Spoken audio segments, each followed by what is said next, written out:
Hello friends, आप सब लोग कैसे हो? मेरे को कमेंट करके ज़रूर बताना। So my roommate is Agumi हो ड्रामा के एपिसोड 15 में हम देखते हैं Shino is prepared to turn into a human any day now. और उसे लगता है 999 ईयर्स के बाद आखिरकार वो दिन आने वाला है जिस दिन के लिए वो इंतज़ार कर रहा था। क्या शीनो ह्यूमन बन पाएगा या नहीं? So let's start today's video. Sheenu and ली डैम एक अनफॉरगेटेबल नाइट शेयर करते हैं। अगले दिन सुबह शीनू डैम के पास जाता है और डैम नींद से उठने के बाद वो डैम से पूछता है, क्या तुम अच्छे से सोई? और डैम शर्माते हुए बोलती है, हाँ। इसके बाद शीनू मुस्कुराकर डैम के गाल पर एक किस करता है और वो उन दोनों के लिए कॉफी बनाने जाता है। बिस्तर से उठ के बाद डैम सोचती है कि उसे नर्वस होने की कोई ज़रूरत नहीं है, पर जब उसको लास्ट नाइट की बातें याद आते हैं तब वो फिर से नर्वस फील करती है। और इधर शीनू कॉफ़ी बनाने तो जाता है पर वो भी बहुत नर्वस फील करता है और वो अपने मन में कहता है कि उसे 999 ईयर्स का एक्सपीरियंस है, पर फिर भी वो अनकंफर्टेबल फील कर रहा था।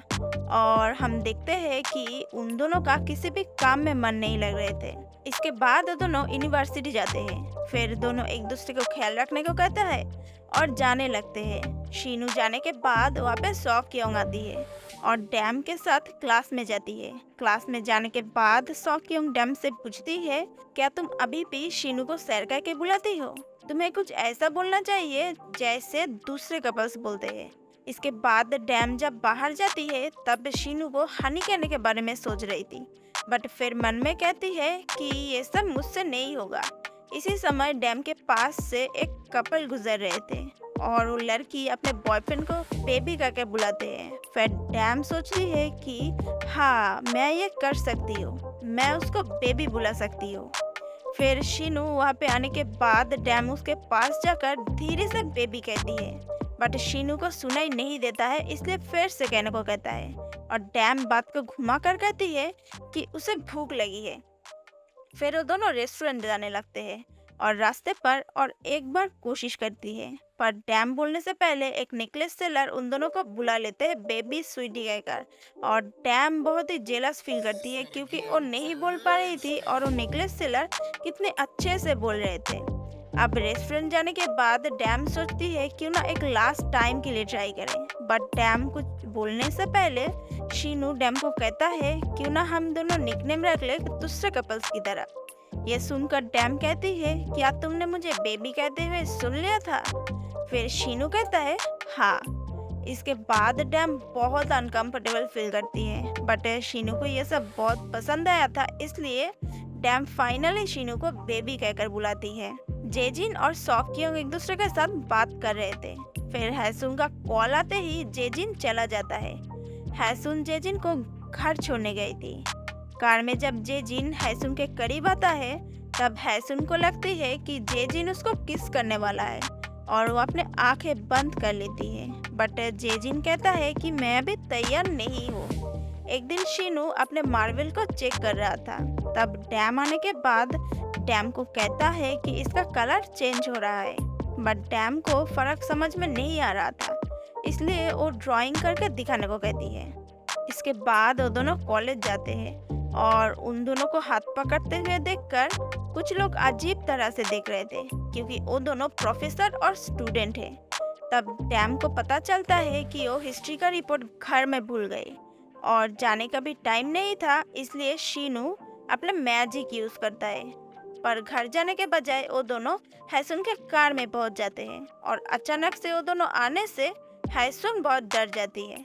फिर एक बार शीनू अपने मैजिक यूज करते हैं और इस बार मैजिक कम कर जाता है और वो दोनों घर पहुंच जाते हैं। शियोनू एब्रोड जाने के बाद अपने क्लासमेट्स को बताता है और उन लोगों को लगता है कि ये सब डैम की वजह से हो रहा है और वो सब डैम के ऊपर बहुत गुस्सा हो जाते हैं। अब वो लोग जैंग सियोक के पास जाते हैं और उन्हें पता चलता है कि सियोक का नोटबुक नहीं मिल रहा है और वहाँ पे सॉक्योंग को बैठा देखकर उन लोगों को लगता है कि नोटबुक सॉक्योंग ने चुराया, क्योंकि उन लोगों को लगता है कि सॉक्योंग जैंग सियोक से प्यार करती है और वो लोग सॉक्योंग के साथ मिसबिहेव करने लगती है। तब वहाँ पे डैम आती है और वो लोग डैम के साथ भी मिसबिहेव करने लगती है। एक क्लासमेट ने डैम का बाल पकड़ लिया था। अब इसके बाद तो कैट फाइट होना ही था। चारों लड़कियां एक दूसरे के बाल पकड़कर एक दूसरे को मार रही थी। इतने में जैंग सियो पे आता है और वो उन लोगों को रोकने की कोशिश करता है, पर वो दोनों क्लासमेट्स कहती है सॉक्योंग जैंग सियो से प्यार करती है। अब इसके बाद सॉक्योंग फाइनली रिवील करती है कि वो जैंग सियो से नहीं जेजिन से प्यार करती है। और ये बोलने के बाद सॉक्योंग शर्म से पानी पानी होकर अपने मुंह को छुपा लिया था। ये सुनकर डैम को भी बहुत ज्यादा शौक लगती है क्योंकि उसको भी पता नहीं थी। अब कहानी थोड़ी फ्लैशबैक में चला जाता है। सॉक्योंग जब फ्रेशर थी तब कुछ क्लासमेट्स ने उसको सबके सामने डांस करने को कहती है, बट वो अनकंफर्टेबल फील कर रही थी, इसलिए उसकी जगह जेजिन डांस करता है। तभी सॉक्योंग जेजिन के प्यार में पड़ गई थी। सॉक्योंग एक लव लेटर लिख के एक फाइल में लेकर कॉलेज आती है।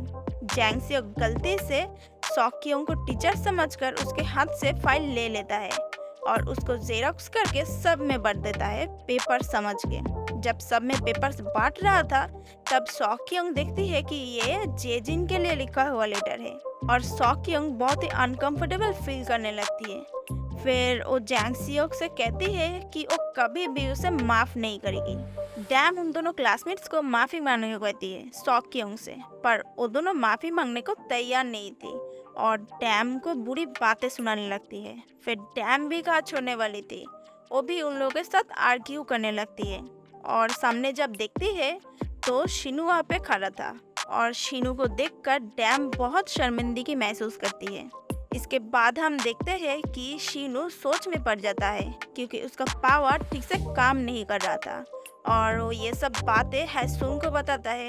तब हैसुन कहती है कि वो भी जब ह्यूमन बनने वाली थी तब उसके साथ भी कुछ ऐसी ही हुई थी। फिर हैसुन बहुत खुश हो जाती है और वो बोलती है कि फाइनली तुम जल्दी ही ह्यूमन बनने वाले हो किसी भी दिन।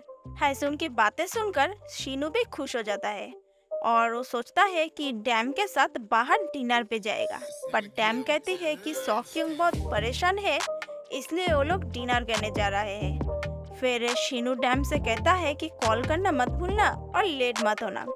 जेजिन सॉक्योंग के साथ ड्रिंक करते हुए बोलता है मुझे पता चल गया कि तुम मुझे पसंद करती हो। फिर सॉक्योंग कहती है कि ये सब बहुत पहले की बात है और तब वो उसकी मदद की थी इसलिए पसंद करती थी, बट अब वो दोनों सिर्फ दोस्त थे। इसके बाद हैसुन जेजिन को घर छोड़ने जाती है। हैसुन जेजिन से कहती है कि तुम हमेशा डैम के साथ रहती हो, मुझे तुमने कभी टच क्यों नहीं किया। ये सुनकर जेजिन कहता है क्योंकि वो दोनों एक रात एक साथ थे इसलिए, ताकि हैसुन उसको गलत ना समझे। फिर हैसुन कहती है कि उन दोनों के बीच में ऐसा कुछ भी नहीं हुआ था क्योंकि वो सोफे पर सोई थी। ये सुनकर जेजिन बहुत रिलैक्स फील करता है और आखिरकार हैसुन से कह ही देता है कि वो उसे पसंद करता है। हैसुन भी कहती है कि वो भी उसे पसंद करती है। इसके बाद जेजिन हैसुन को किस करने की कोशिश करता है। फिर हैसुन सोचती है कि इसको किस करने में पूरी जिंदगी लग जाएगी, इसलिए हैसुन जेजिन को किस करती है और वो दोनों जब किस कर रहे थे तब जेजिन का बड़ा भाई ऑफिस से लौटकर घर आता है और देखता है कि जेजिन उनके घर के सामने एक लड़की को किस कर रहा था। जेजिन उसके बड़े भाई को देखकर थोड़ा सा शर्मा जाता है, पर उसका बड़ा भाई घर जाने के बाद वो दोनों फिर से शुरू हो जाते हैं। शिनू डैम को लाने जाता है और वो दोनों जब रास्ते पर चल रहे थे तब डैम शिनू को आई लव यू करने की कोशिश करती है, बट फिर बात को घुमा कर कहती है कि I want to go for a walk. और फिर कुछ देर चलने के बाद शिनू डैम को प्रपोज करता है और एक चेन भी गिफ्ट करता है जिसमें हार्ट शेप वाला पेंडेंट भी था और वो चेन शिनू खुद पहना देता है डैम को। ये सब देखकर डैम की आंखों में पानी आ गई थी और वो शिनू को हक करती है। इसके बाद वो दोनों घर जाते हैं और वो दोनों बहुत खुश थे। फिर शिनू डैम को पता नहीं वाला था कि वो बहुत ही जल्दी ह्यूमन बनने वाला है, बट इसी समय वो खुद को देखता है कि वो डिसअपियर हो रहा है और फिर वो समझ जाता है कि ये सब ह्यूमन बनने की वजह से नहीं हो रहा है, बल्कि वो जल्दी ही डिसअपियर होने वाला है। और यहीं पे एपिसोड 15 खत्म हो जाते हैं।